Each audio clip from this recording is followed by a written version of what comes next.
Quick show of hands, how many of you guys want more happiness in your lives? Hold them up high. How many people want more success? Sweet. Well, you guys are in the right place. Unfortunately, this thing's going to bug me. Unfortunately, I can't deliver on either of those. But if I know one thing is when you bring like-minded people together like yourselves, great things can happen. Before I get too much further, I want to thank everybody for coming today. I know time's your most precious resource. I apologize for being late. Heather stopped me in the parking lot to take a selfie, and I have proof. If you go on my Twitter stream, you'll see that. Not lying. And I obviously want to thank Liz and everybody else involved in this program for having us come today, so let's give them a big round of applause.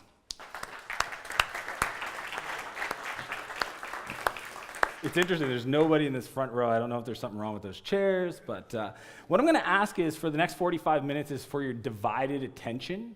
Does everybody have one of these, a smartphone? If you guys could pull it out and hold it up high for me, and I will wait and watch you guys. There we go, we got some people that are quick on the draw. You know, iPhone, Android device, God forbid a BlackBerry. Just what I'm going to ask is for you guys to take a photo of me, which sounds a little egotistical, but I'm going to do the same of you guys. It's called the meta photo. This is a pano moment. Let's try this one out here. And the reason why is I think as Canadians, we need to do a better job of telling stories, right? Just letting people know what we're working on, cool ideas. Yesterday I was speaking in Toronto to a bunch of marketers, and this is a really great photo. I used some really colorful language around. I was like, you know, as Canadians, we suck at telling our stories. A bunch of marketers. Nobody posted the photo because obviously I insulted them all. But I truly mean this. I think, we're humble to a fault. A lot of times when you meet people, we don't really want to kind of feel like we're bragging, but some of the best things you could ever do is actually tell people what you're working on, what you're doing, where you're at, what you're learning, and it'll inspire your followers and friends. I mean, we live in a really special place where that can happen, right, with social media. So today I want to talk about three things. I want to talk about how to kind of get and stay motivated. I know that's a challenge for a lot of people. The second is I want to talk about creating a support network so you can take on any challenge that you can come across. And the third, I want to talk about why I believe that being of service is probably the most powerful thing you can do. As they mentioned when they opened up earlier, I've been an entrepreneur my whole life. I pretty much started when I was 17. I started a vacation rental site called maritimevacation.ca.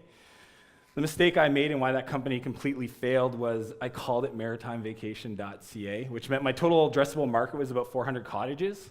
And luckily, I did make $1 online, which I think, in my world, if you build a website or a product or services, and somebody comes to your website, and it's not your cousin, your friend, your mother, and they buy something from you, you've gone pro, right? Think about it. People don't realize how hard it is to actually get somebody to come to a website, pull out their credit card, and buy. It's actually a special moment. So I did learn that at a young age, but unfortunately, I picked a really small market. I then went on and built a web hosting company because I think anybody that builds websites for people, I was a developer, you think, why should somebody else get this monthly reoccurring revenue? So I borrowed $10,000 from my brother, and we started a hosting company called UNB Host. And I quickly learned after that company failed that if you want any kind of life whatsoever, don't start a web hosting company. 24/7 support, especially we ended up getting what sounded amazing at the time, a bank as a customer, the credit union, turned out to be the bane of my existence, the reason why I have gray hair in my 30s. But I learned a lot, right? I learned about selling it before you build it. I learned about picking things that you're passionate about as a business. And really, it took me a few more years until I was 24 that I started a company called Spheric Technologies that was it was essentially a consulting company in the social application space. We sold to Fortune 500 companies.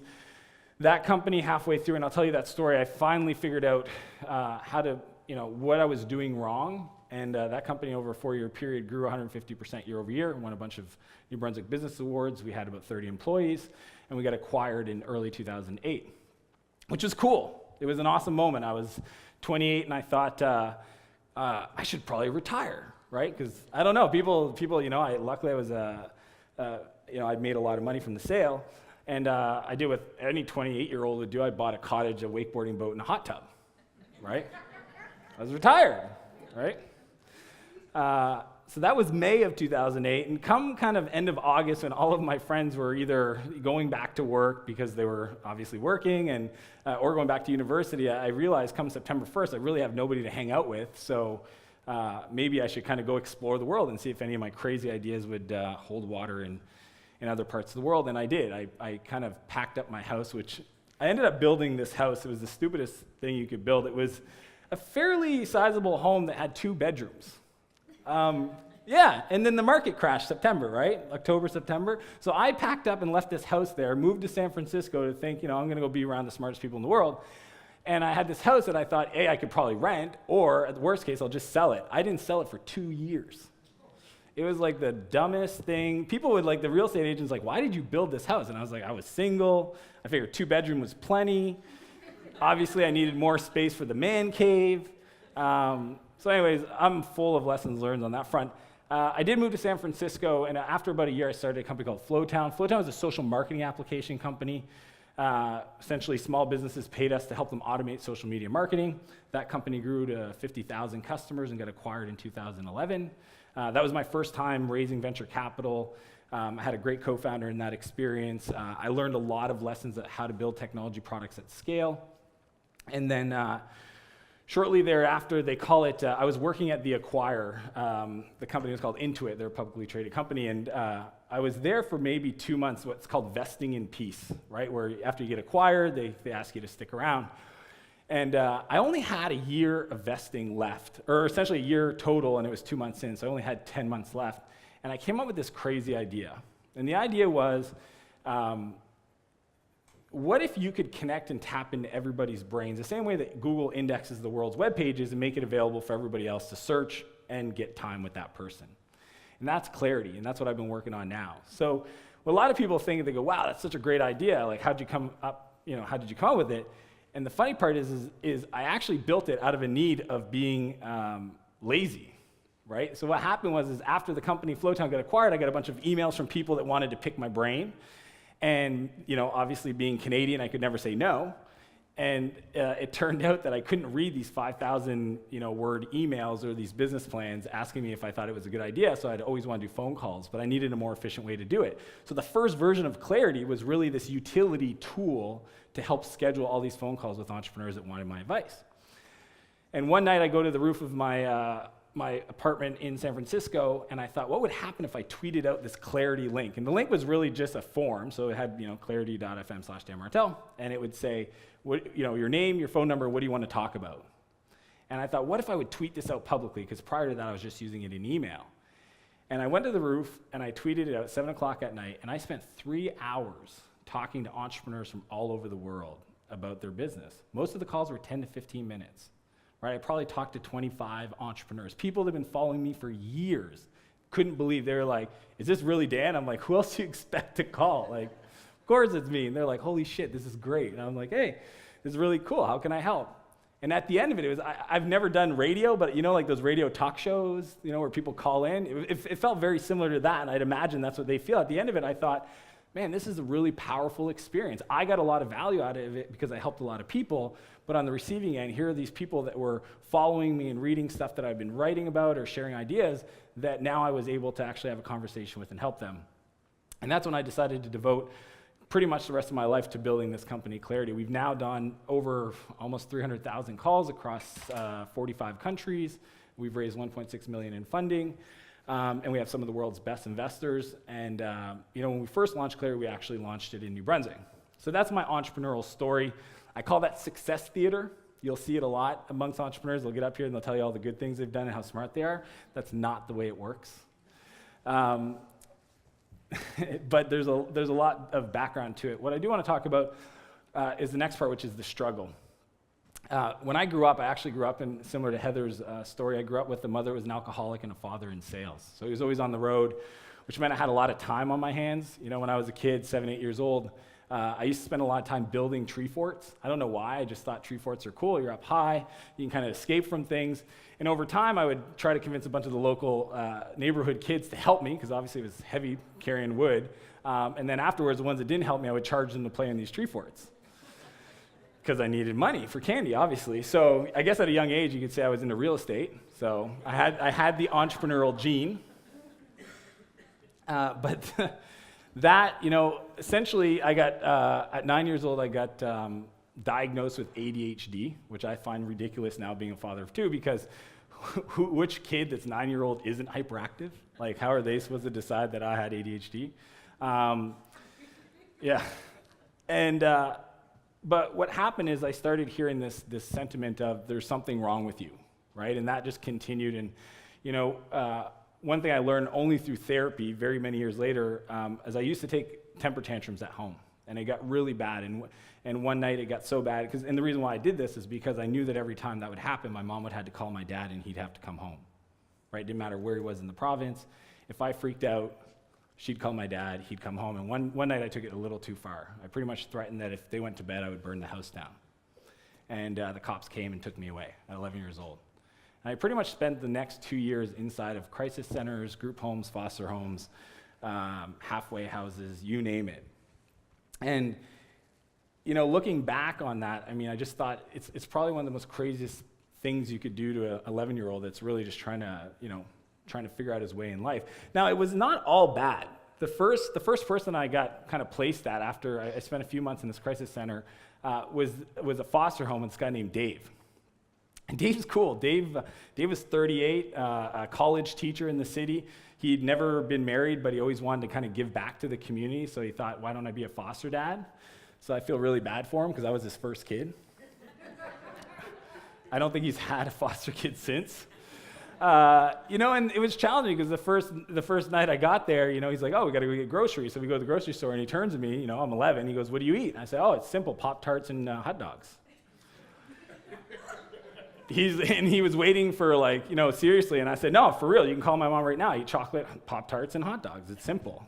And 10 minutes later, we walk out $100 worth of hot dogs and Pop-Tarts. I could tell that he was trying to be the friend instead of the father or kind of the responsible adult figure I needed. And, I then said, hey, it's, one thing we should do to bond is we should buy a slingshot, right? And go to the archery range and practice. So, that night we went out, we bought a slingshot and some steel BBs, and we went out to the slingshot. And I knew he knew it was a bad idea the day, a few months later, he came home from work and all the streetlights were shot out. And he walks into the house and he goes, Dan, do you know what happened outside all the streetlights? And I was like, yeah, there's these kids up the street. No good. I know them. I take the bus with them. They're bad. And that just continued. We were driving to Fundy a few months after that, and I said, hey, Dave, when we have the fire tonight at the campsite, we should get some fireworks, because fireworks are cool. He was like, oh, I don't know. And I was like, yeah, they have some in Alma at this store. I know where this place. So, he stops, and we get some Roman candles, a bunch of other things. And I actually, on purpose, didn't really want to use them, because I figured if you bought them, we didn't use them, they'd be in the house. Very creative kid I was.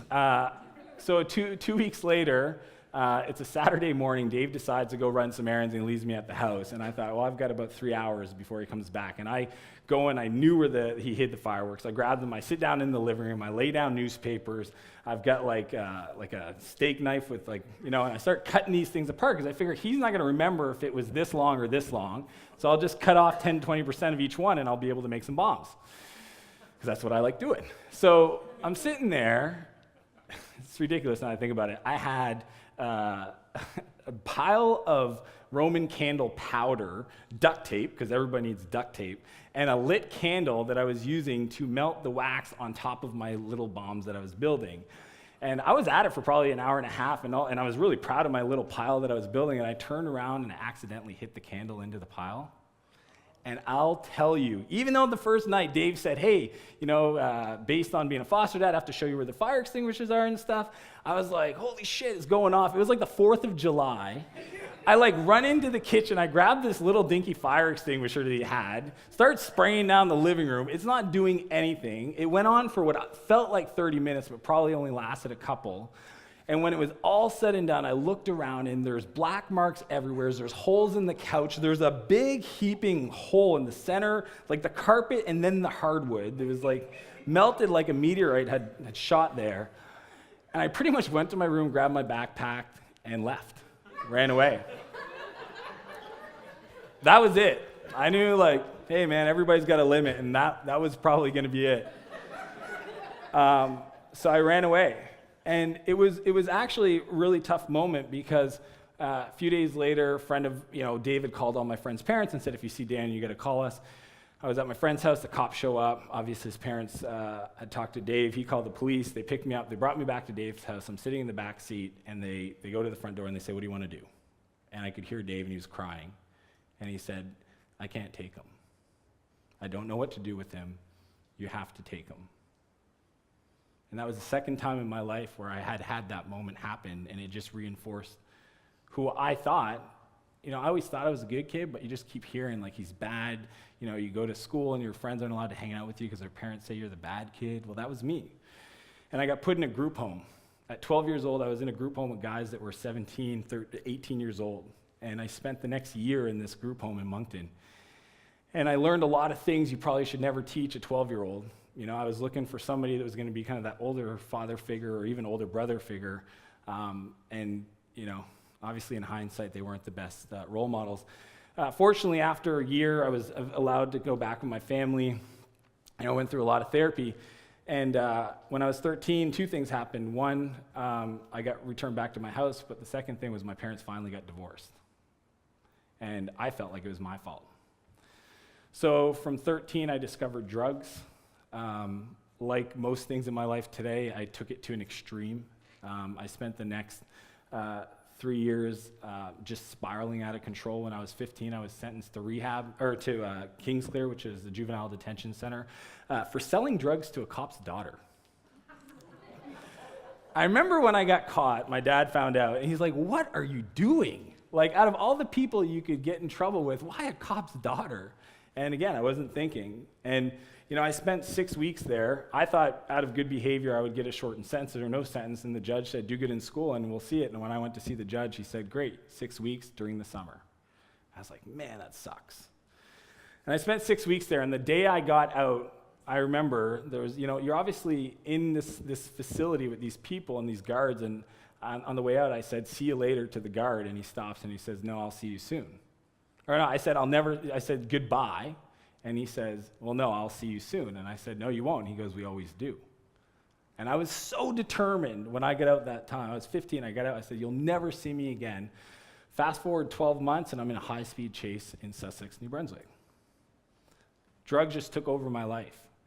And I ended up stealing this car, but I told myself no matter what happened, I brought a gun with me. I said, "I'm not going back to jail no matter what happens. If something goes wrong, I'm just going to pull out the gun." And I get in this high-speed chase, and I turn around a corner, try to hide in a garage of a car, or in a house, and I come around the corner with way too much speed, smash into the side of the house, and I go to grab the gun, and I'm pulling on it, and it's stuck in my bag. And I could hear the cops right behind me, and all of a sudden the door opens, and they grabbed me, and my feet didn't even touch the ground. They threw me in the back of the cop car.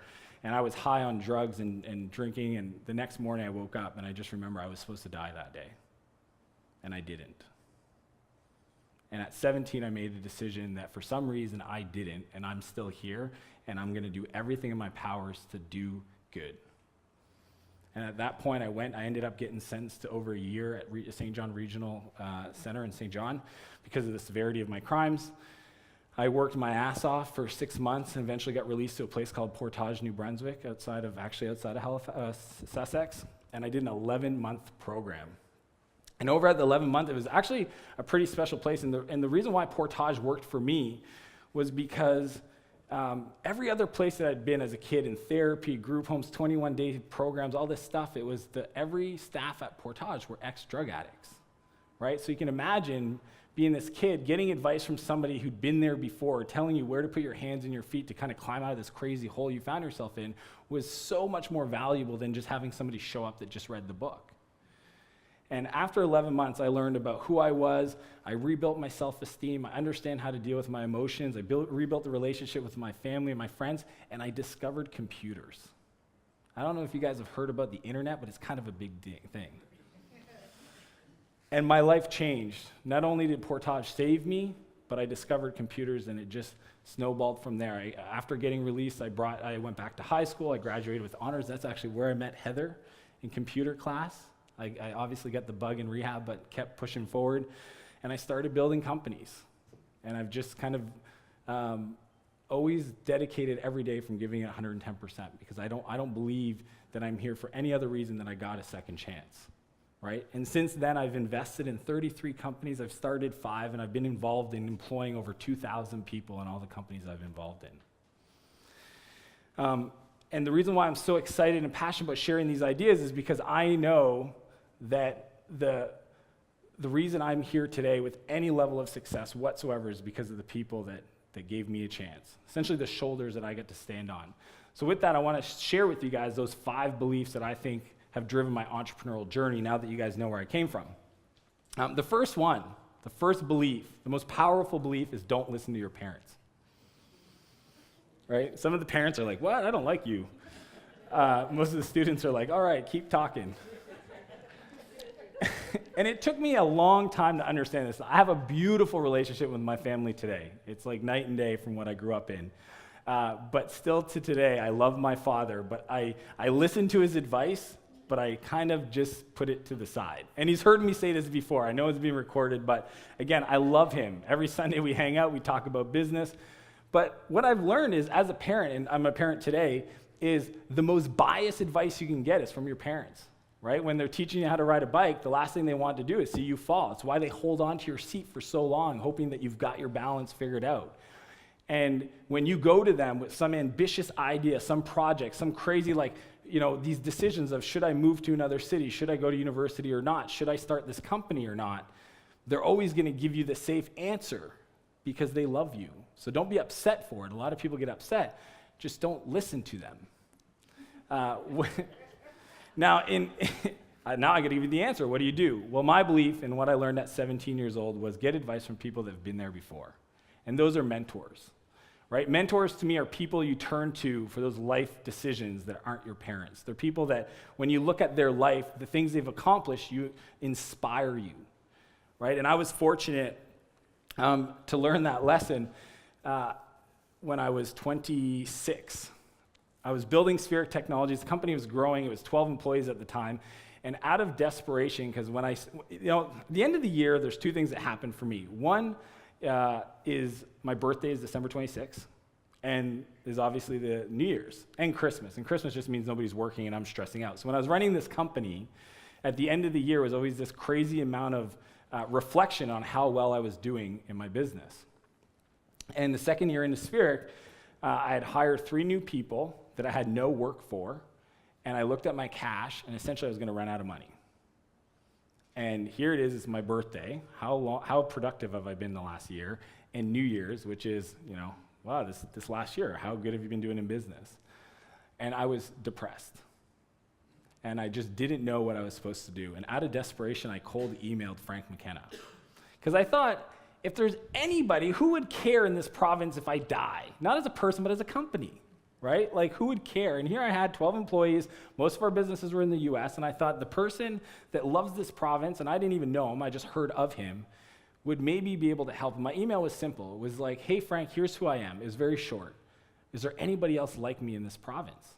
Like me as an entrepreneur, leaders, CEOs. Is there anybody else building a company that looks like this? It sounds crazy in this world of being able to search and Google things today. At the time, I seriously had nobody that I knew that was an entrepreneur. And I'd been doing that for 8 years. And Frank replied within 26 minutes. I sent that email at almost 1 o'clock in the morning on December 27th.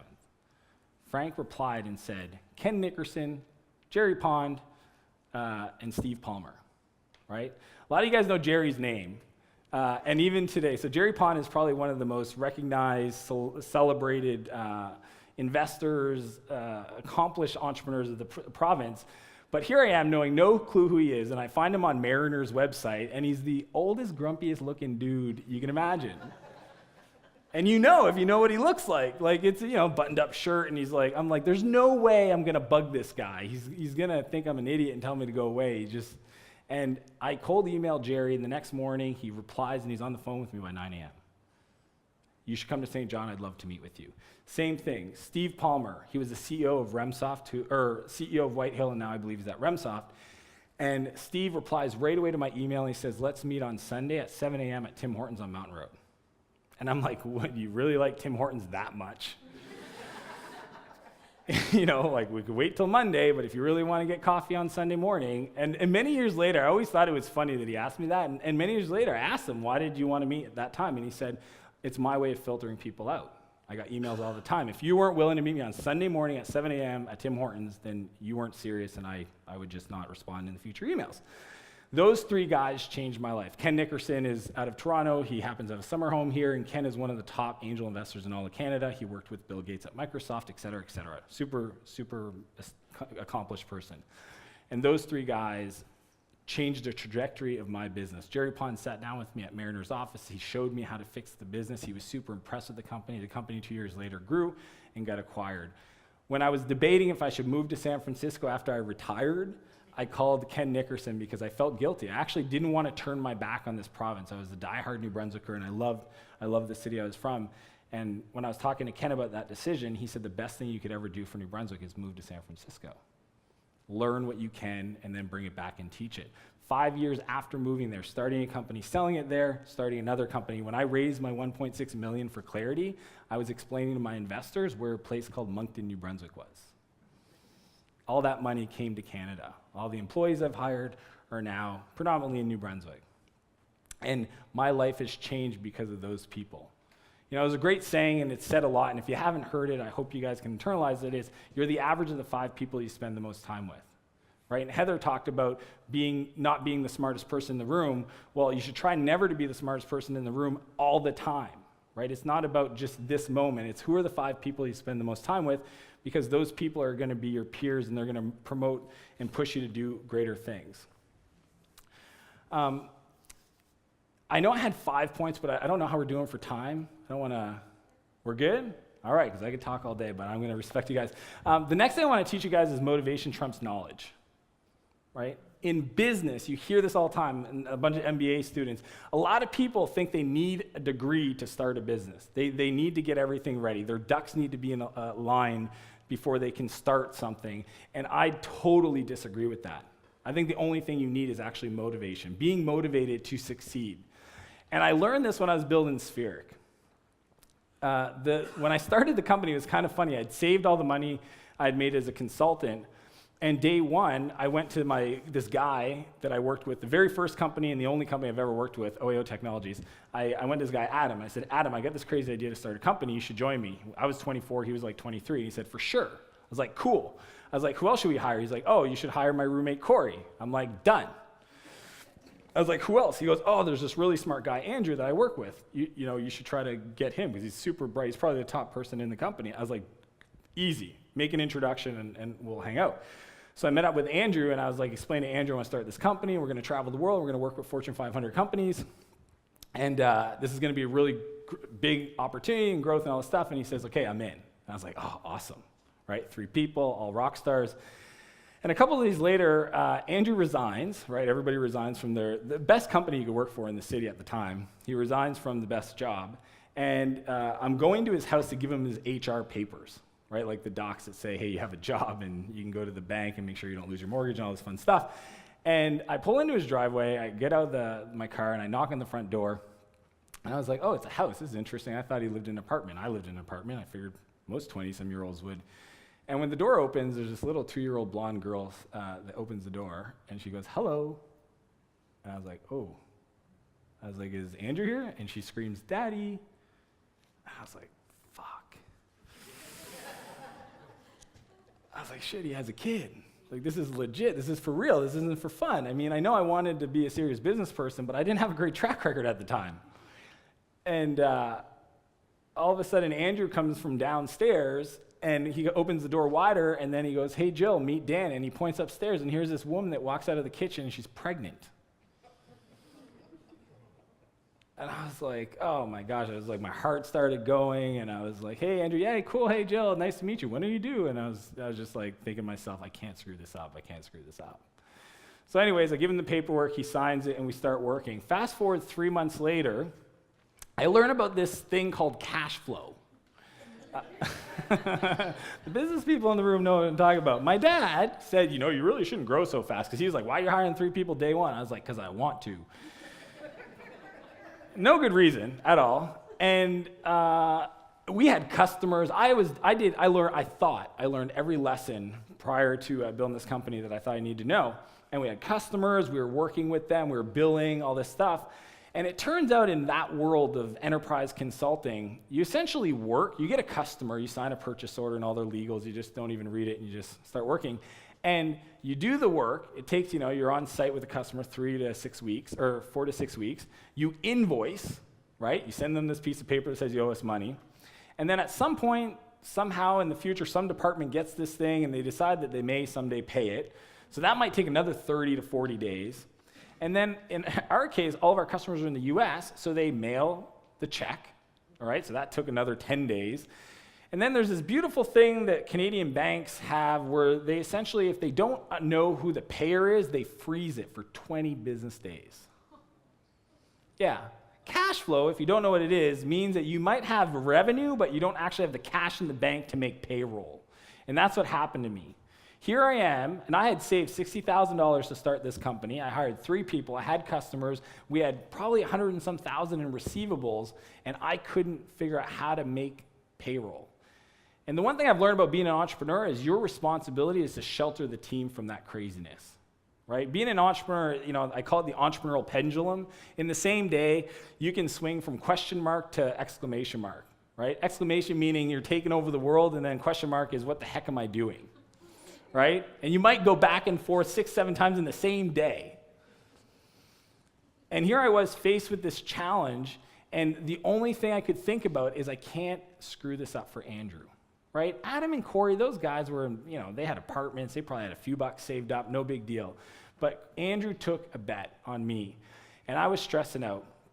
So, I tried to use some of the local government. I actually went to EDC, Export Development Canada, because all of our customers were exports. And they tried to give me some advice. It didn't make sense. And then finally, I just said, oh man, who do I know in business, right? This is the beginning. I didn't know Jerry and those guys then. And I had a friend named Dave Ritchie. He owns a dry cleaning company. It's actually quite a successful dry cleaning company in Moncton. And I said, hey, Dave, it's Dan. He's like, yeah. I was like, you know a bit about business? He's like, yep. I said, I need to figure out how to get money. He's like, yeah, so does every other business in the city. Please elaborate. I said, well, I've got, invoices, people owe me money. And he said, oh, that's simple. You can just sell your receivables. I'm like, what is this? He goes, there's companies that do this. It is like payday loans for businesses. It's called factoring. You can actually sell your receivables, and they take like 20 to 30%. It's a great business model if you can get into it. You're still guaranteed to have to pay it, right? So you're still on the hook, but they'll give you the money today for a discount in the future. And I solved the problem. And that was when I realized that I don't need to know everything about building a business. I just need to be motivated and fast enough to learn, right? There's this, I remember I was sitting down with an entrepreneur once to kind of reinforce this point. It's a bit dramatic of an example, but I want to tell it because it really crystallizes that theme. He was having a challenge getting his revenues up, and he was working on a deal, and he needed $100,000, right? It's not a little bit of money, it's a lot of money, $100,000. He says, I don't know how to get it. And I said, I'm going to ask you a question. I said, who do you love the most? Right? He says, well, I love my girlfriend. I said, in the whole world? Well, I love my mom. All right. Let's pretend your mom's here. If you knew in your heart, okay? So first question, how likely if I said in 3 months you need to get $100,000, what's the probability you could pull that off? He said 30, 40%. Right? I've never done it before. 100,000 is probably the most money I've ever seen in my life. So I feel like 30, 40% chance I could probably do it. So let's pretend your mom's here. And without a shadow of a doubt, I have a gun. And on the day of the 3rd month, I'm going to pull the trigger. And you truly believe that. What's the percent chance that you're going to be able to pull it off? He said 100%. 100%. Didn't even think about it. He said it so fast. He knew where I was going. 100%. What changed? Motivation. So everybody in this room, if you find the motivation, you'll figure it out. If you're starting a company or running a company and you feel absolutely clueless as what you should be working on, welcome to the club. You're not supposed to know how to build a business the first time you start. That's why it's starting a business. It's like expecting an athlete that's never put on a pair of skis to be able to go down and jump off some jump and pull off some 360, right? But in business, we all feel like we should know how to do it. That's not the way. The thing what you need to know is how to motivate yourself to get to a position that no matter what comes up, you'll find the solution, right? I actually call it just-in-time learning versus just-in-case. A lot of people read just in case. I feel like maybe, I'm not going to say I didn't go to university, I don't have an MBA, but a lot of things people learn is just in case, but it's actually not needed. I prefer to actually push forward on an idea, and when I get challenged, I find the solution. So motivation trumps knowledge.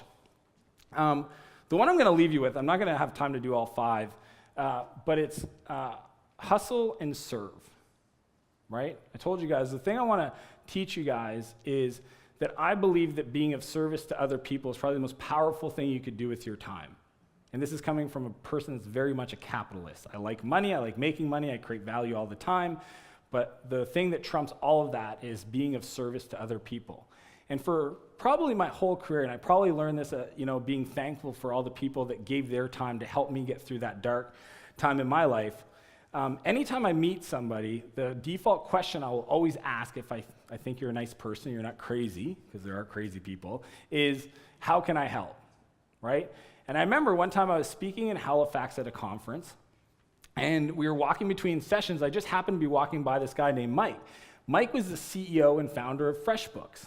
I don't know if any of you guys use their product, but it's used by millions of small business owners around the world. And obviously I knew the product, I knew of Mike, and I was walking, and I was like, hey, Mike, I just want to say I'm a really big fan of FreshBooks, blah, blah, blah. And I was like, what are you working on that's new? Like anything, interesting? And he starts telling me about this marketplace that they were working on, because they realized that 40% of their customers actually invoice. So FreshBooks is an invoicing tool for small businesses. 40% of their customers invoice each other. And they thought, well, if we build this marketplace, we'll be able to reduce the transaction fees because the money will just kind of shift between them, right? And I was like, oh, that's really cool. I actually have a friend that built a marketplace very similar to that. Do you want to talk to him? And he was like, well, holy crap, of course. I mean, if you know somebody that's done this, I'd love to talk to him. I said, for sure, I'll make the introduction. Let me know your email. And I made that intro. Fast forward a year later, out of the blue, Mike emails me and says, hey, Dan, would you be free to speak at this conference called Mesh U? And I was like, yeah, that would be a real honor. Like, Mike was actually on the chair of this conference in Toronto. And I was all excited. I was like pumped to meet a bunch of new people. I was excited to see Mike again. And a month before the event, I get this tweet from this person, and the tweet's like, hey, Dan, I noticed you're in Toronto. Would you have time to have coffee? And I'm like looking at this woman, and I click her picture, and I'm like, yes. Right? So I follow her, she follows me, we DM each other, we go to email, we schedule something, and I'm excited. 4 weeks later, the event comes along, I'm in Toronto, and we had agreed to meet in the morning at the bottom of the escalators, and I go into the Mars Center, and I go down the escalators, and I see her standing there talking to people, and I think she saw me, and I get down there, and I was like, hey, and she's like, oh, Dan, blah, blah, blah, and I'm like, hey, do you want to, sit down and talk? And she goes, no, that's cool, I don't, if you're busy, do your thing, you're speaking. And I'm like, oh, no, I'm good now. She's like, no, that's good. Just come see me later if you have time. And I was like, man, I got snuffed. I was so excited, and then she kind of blew me off. Anyways, that night, there's the after party after the event, and we're at this party, and I could see her walking around, and it seemed like everybody loved her. She was just talking to everybody and having a good time, and the night kept going, and all of a sudden it's 11 o'clock, and things are dying down, and she's leaving the place saying bye to everybody, and then she just happens to turn around, and I didn't notice her. Of course I did. She turns around, and she goes, oh, Dan, I'm so sorry we didn't get a chance to talk. It'd be really great for us to meet at some point. Next time you're in the city, let me know. We'll do dinner. And I was like, well, I'm actually in town for a couple more days. We should do dinner tomorrow night. She's like, oh, okay. So we end up doing dinner. What's funny about this story is we were having dinner, and I thought, seriously, she asked to pick my brain. This is a business meeting. And halfway through dinner, she goes, this is the most interesting date I've ever been on. I was like, yes. I got her. And I'll bring this back to meeting Mike and hustling serving. Fast forward 3 years, one of the most magical moments of my life happened on August 17th, 2013, and that was the day my son Max was born. That woman is my wife, Renee. And I tell that story because it's one of many, like the time I got invited to spend a week with Richard Branson at his house in Switzerland, right? And meeting one of my investors, Mark Cuban, who's one of the top investors in Clarity. All these magical moments, but the one of having my son born and meeting Renee, the love of my life, wouldn't happen if I didn't say, how can I help? And if you come to this conference today and you meet somebody and you don't say those words, then you don't get what I'm saying. It is the most powerful thing that we can do as a community is to actually go out of our way to try to be helpful to somebody else. I believe 100% that being of service to somebody else will bring back so much stuff in return that you just can't expect and you shouldn't expect, but it will just happen. Trust it. So I'm going to be around for Q&A, and I know Heather's here as well, but I just want to thank everybody. I'm going to ask one thing of everybody. I have no doubt that all of you guys are going to be super successful in your life, but the real question I want you guys to ask yourself is, will you matter? Thanks for having me today.